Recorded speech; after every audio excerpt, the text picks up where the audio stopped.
Fungsi teks yang akan kita praktekkan kita bagi menjadi dua bagian. Bagian pertama kita akan praktekkan fungsi left, fungsi mid, dan fungsi right. Nanti di bagian kedua kita akan praktekkan fungsi find, fungsi len, serta aplikasi atau contoh penggunaan dari semua fungsi ini. Nah, secara umum dari semua fungsi ini diawali dengan huruf X atau argumen X. X ini menunjukkan alamat sel atau kata atau kalimat yang akan kita kenai rumusnya. Kemudian ada fungsi, kemudian ada argumen Y. Argumen Y ini pada fungsi left dan fungsi right menunjukkan jumlah karakter yang akan kita ambil. Sedangkan di fungsi mid, tujuan ini bisa kita peroleh jika kita mencantumkan argumen Z, sedangkan argumen Y menunjukkan posisi keberapa karakter akan kita ambil. Kita langsung praktekkan dengan menggunakan data fiktif ini.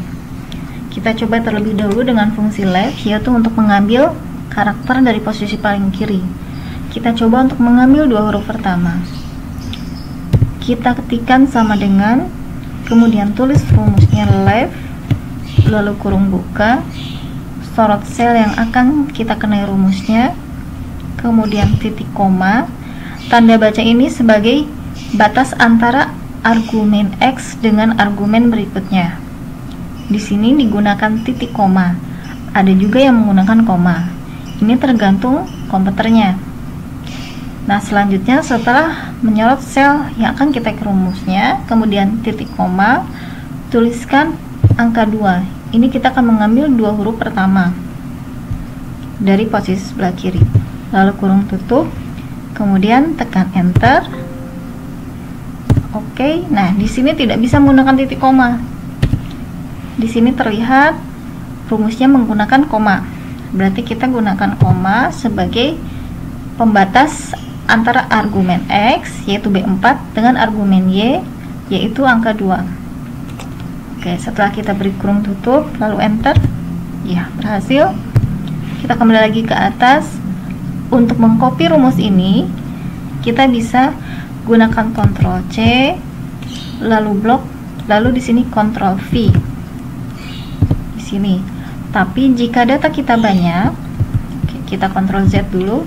Jika data kita banyak, kita cukup sorot di posisi pojok kanan bawah, lalu double klik mouse sebelah kiri ya, tombol mouse sebelah kiri, kita double klik di sini, otomatis rumusnya akan di-copy ke bawah. Lalu kita coba fungsi mid, sama dengan kita tik dulu mid, lalu kurung buka, kita sorot selnya yang akan kita kenai rumus yaitu B4, kemudian tanda baca sebagai pembatas argumen. Di sini kita gunakan koma, lalu ketikkan angka 3 yaitu posisi ketiga yang akan kita ambil karakternya, posisi ketiga dari sebelah kiri. 3, kemudian koma lagi, lalu angka 2, kemudian kurung tutup, kemudian enter. Kita kembali lagi ke rumus atas, lalu sorot pojok kanan bawah, di sini double klik. Oke, rumusnya sudah di copy. Dan terakhir kita gunakan fungsi text right, tulis sama dengan tulis right, kemudian kurung buka, sorot sel, lalu pembatasnya, kemudian jumlah karakter yang akan kita ambil yaitu 2, kemudian kurung tutup, kemudian enter. Kita kembali lagi ke sel yang ada rumus, lalu double klik di pojok kanan bawah. Selesai.